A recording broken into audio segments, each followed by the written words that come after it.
Yom Yerushalayim Sameach. In the words of Pythagoras, numbers rule the universe. Our book of Bemidbar, which we begin this Shabbat, is colloquially known as the Book of Numbers, after the census which we read this week, and the one at the end of the book, just before the children of Israel complete their 40 years in the wilderness and ready themselves to enter the promised land. Our Parasha begins with the instruction that Moshe take a census of the entire assembly of Israel according to their families from the ages of 20 years and up. The expression that is used for counting is Sa'u et Rosh Koladat B'nai Yisrael, literally to lift up the heads of each of the community. We know from elsewhere that counting heads is fraught. The initial census was taken with half shekels. When we're trying to check if we have a minyan in shul, we don't count from 1 to 10, but we use the words of a pasuk such as Hoshia et amecha, uvarech et nachlatecha, ureim v'nasem ad olam, though the lazy do use not 1, not 2, not 3. The explanation that was given for not reducing us to numbers is that our strength is not measured by individuals, but by the community as a collective. The significance of groups is emphasized by our insistence on a minyan to recite certain prayers or to read from the Torah. Our ideal approach to Hashem is as a collective. One of the hardest consequences at the moment is that individuals are not enough.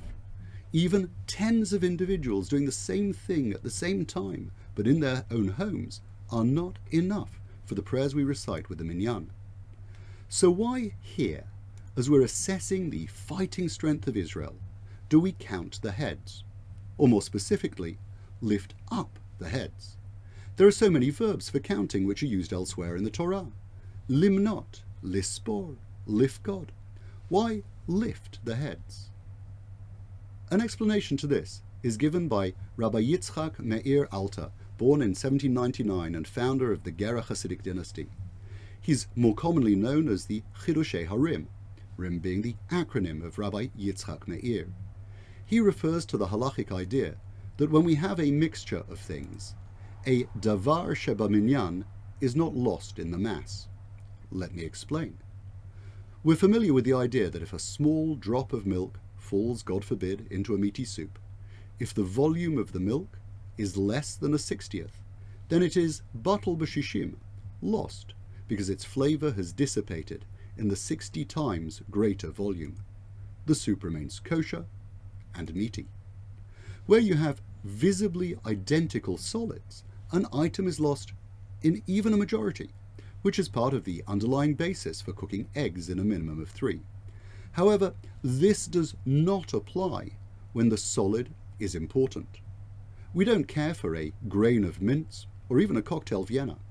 However, a cut of meat or other product that you might buy singly is known as davar sheba minyan. It remains a davar, it remains a thing of itself, of individual importance, even in a minyan. Such a cut of meat is not batal, not lost, not nullified, not in 60, nor 100, nor 1,000. Says the Chidushei Arim, our verse here comes to remind us that while the groups are important, this subset of the census, which would go to war for Israel and later inherit the land, was not just an anonymous mass. Each group is made up of individuals. Sometimes we wonder if we really matter. When I come to shul, if I'm the 99th or the 100th, am I noticed? Of course, we're taught that Adam was created alone. To save a life is to save a world. But in all that, we often feel batal to the group and anonymous in the mass. So Hashem instructs Moshe, Su'u, lift up the heads. Don't just tap them on the shoulder or hand them their orders. Lift up their heads. Look into their eyes. Even if they're looking down, lift up the heads and make each one feel individually important. This has been a frightening few months in many ways. We've not been together as a community. I felt so happy to see individual faces on screen, but more so in the street and on walks. People matter. You are missed. This has been a frightening few months. Never have we paid so much attention to statistics, growth rates, the R value, comparisons of infection rates per metre of social distance, and of course, and tragically, deaths per million. Su'u et rosh kol adat b'nei Yisrael, lift up each individual head. Each one of us is to be looked at face to face. Each of us is to be lifted above the crowd. Each of us needs to be made to feel that we count. I can't help but think of that lovely scene in the life of Brian, where he cries out, "Think for yourselves, you are all individuals." At which point they reply, "Yes, we are all individuals." But it's true. None of us should be lost. None of the hospitalizations or fatalities should be reduced to a statistic. Each of us has individual feelings and a role or a contribution, a place and a purpose. We know it in ourselves.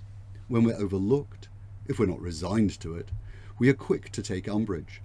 It is particularly a problem in our entitled, individualistic, I-gadget society. The message of the Parasha is Su'u et rosh kol adat.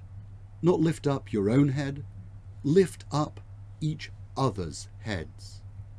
As we head into a new month, may we look forward to renewing our association and acknowledging and appreciating the uniqueness of all around. Wishing you a Chodesh Tov and a Shabbat Shalom.